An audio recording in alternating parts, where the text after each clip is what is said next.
Mawangkuari dari Kabupaten Sekadau.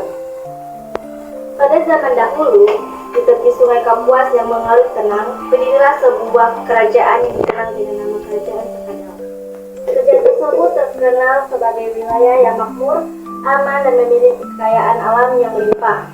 Sungai Kapuas menjadi jalur utama bagi masyarakat untuk berdagang, menangkap ikan, dan melakukan perjalanan ke daerah lain di sepanjang tepi sungai. Tumbuh pepohonan yang rindang, sementara hutan-hutan yang mengelilingi kerajaan menjadi sumber kehidupan bagi masyarakat. Penduduk Kerajaan Sekadau hidup dengan saling menghormati, bergotong royong, serta memegang teguh kesejahteraan. Seluruh penduduknya di istana kerajaan tinggal seorang pangeran yang dikenal karena kebijaksanaan, kerendahan hati, dan kepeduliannya terhadap rakyat. Pangeran itu bernama Pangeran Agung. Sejak kecil, Pangeran Agung telah menunjukkan sifat yang berbeda dibandingkan bangsawan lainnya. Ia tidak senang menghabiskan waktu dengan kemewahan istana. Sebaliknya, ia lebih suka mengunjungi desa-desa, berbincang dengan para petani, nelayan, pemimpin.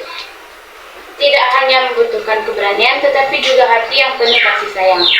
Sikapnya yang sederhana membuat rakyat sangat menghormati dan menyayanginya. Ketika usia Pangeran Agung semakin dewasa, banyak berharap suatu hari nanti ia akan memimpin Kerajaan Sekadau. Mereka percaya bahwa di bawah kepemimpinannya, kerajaan akan menjadi semakin makmur. Namun harapan itu tidak berjalan sesuai keinginannya. Di lingkungan istana, muncul berbagai perbedaan pendapat mengenai siapa yang pantas menjadi penerus kerajaan.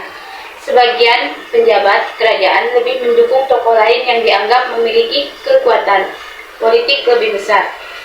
Perselisihan itu perlahan-lahan berkembang menjadi pertentangan yang semakin tajam. Suasana istana yang dahulu damai berubah menjadi penuh kecurigaan. Fitnah mulai beredar, beberapa orang berusaha menjatuhkan nama baik Pangeran Agung dengan menyebarkan kabar yang tidak benar. Mereka mengatakan bahwa sang pangeran ingin merebut kekuasaan, padahal Pangeran Agung tidak pernah memiliki niat seperti itu. Ia hanya ingin melihat rakyat hidup damai tanpa adanya perpecahan satu sama lain. Suatu malam, Pangeran Agung duduk seorang diri di halaman istana sambil memandang aliran Sungai Kapuas yang berkilau di tepat cahaya bulan. Ia memikirkan keadaan kerajaan yang semakin tidak menentu. Di dalam hatinya terjadi pergulatan yang berat. Jika ia tetap bertahan di istana, perselisihan kemungkinan akan berubah menjadi peperangan yang akan membawa penderitaan bagi rakyat. Sebaliknya, jika ia pergi, kemungkinan keadaan akan kembali tenang. Setelah merenung sepanjang malam, Pangeran Agung akhirnya mengambil keputusan yang sangat berat. Demi menjaga kedamaian kerajaan, ia memilih meninggalkan istana. Keputusan itu bukan karena ia takut menghadapi lawan, melainkan karena ia tidak ingin rakyat menjadi korban perebutan kekuasaan. Menghabiskan waktu sebelum matahari terbit, Pangeran Agung mengumpulkan beberapa pengikut setianya. Mereka adalah orang-orang yang selama ini selalu mendampinginya dalam suka maupun duka. Dengan wajah tenang, sang pangeran berkata, "Perjalanan yang akan kita tempuh tidak mudah, namun aku berharap pengorbanan ini dapat menyelamatkan kerajaan dari perpecahan." Para pengikutnya menyatakan kesetiaan mereka tanpa ragu. Mereka percaya bahwa keputusan sang pangeran lahir dari hati yang tulus. Setelah berpamitan secara diam-diam kepada beberapa orang yang masih setia, rombongan kecil itu meninggalkan Kerajaan Sekadau melalui jalan setapak di tepi Sungai Kapuas. Perjalanan mereka berlangsung selama berhari-hari. Mereka melewati hutan yang lebat dengan pohon-pohon besar yang menjulang tinggi. Suara burung berkicau berpadu dengan air sungai yang mengalir tenang.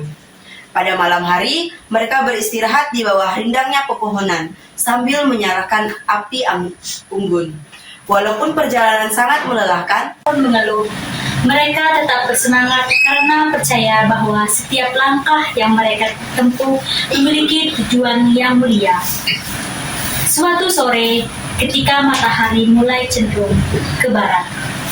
Rombongan tiba di sebuah tebing batu yang berdiri megah di pinggir sungai. Tebing itu tampak berbeda dari tempat-tempat yang pernah mereka lewati. Di bagian tengah tebing terdapat sebuah gua dengan 3 lubang besar yang bentuknya menyerupai pintu. Ketiga pintu alami itu tampak kokoh dan seolah menyimpan banyak rahasia. Pangeran Agung memperhatikan gua tersebut dengan sesama. Ia merasakan ketenangan yang sulit dijelaskan. Setelah memasuki gua, ia melihat ruang yang cukup luas untuk dijadikan tempat berlindung. Udara di dalam nyata terasa sejuk, sementara suara aliran Sungai Kapuas masih terdengar dari kejauhan. Tempat ini akan menjadi pelindung ketika untuk sementara waktu, ujar Pangeran Agung. Sejak saat itu, gua tersebut menjadi tempat tinggal mereka karena memiliki 3 lubang yang menyerupai pintu. Masyarakat kemudian menyebutnya Lawang Kuari. Dalam bahasa setempat, lawang berarti pintu, sedangkan akuari merujuk pada batu atau tempat berbatu. Nama itu terus diwariskan dari generasi ke generasi hingga dikenal oleh masyarakat. Sementara itu, Kerajaan Sekadau, kepergian Pangeran Agung membuat banyak orang terkejut. Sebagian rakyat merasa sedih karena kehilangan sosok yang mereka hormati. Namun, ada pula pihak-pihak yang masih merasa khawatir bahwa suatu saat sang Pangeran Agung akan kembali dan menuntut haknya. Oleh karena itu, beberapa prajurit diperintahkan mencari keberadaan Pangeran Agung. Kabar mengenai pencarian tersebut akhirnya sampai ke telinga para pengikut sang pangeran. Mereka merasa cemas jika para prajurit menemukan tempat persembunyian mereka. Pertumpahan darah mungkin dapat dihindari. Mereka melihat kegelisahan para pengikutnya. Pangeran Agung tetap bersikap tenang. Ia mengajak mereka berdoa untuk memohon petunjuk kepada Yang Maha Kuasa. Namun, menurut cerita yang diwariskan masyarakat, Pangeran Agung memiliki abu sakti yang diwariskan leluhurnya. Abu itu bukan digunakan untuk mencelakai orang lain, melainkan sebagai perlindungan ketika keadaan mendesak.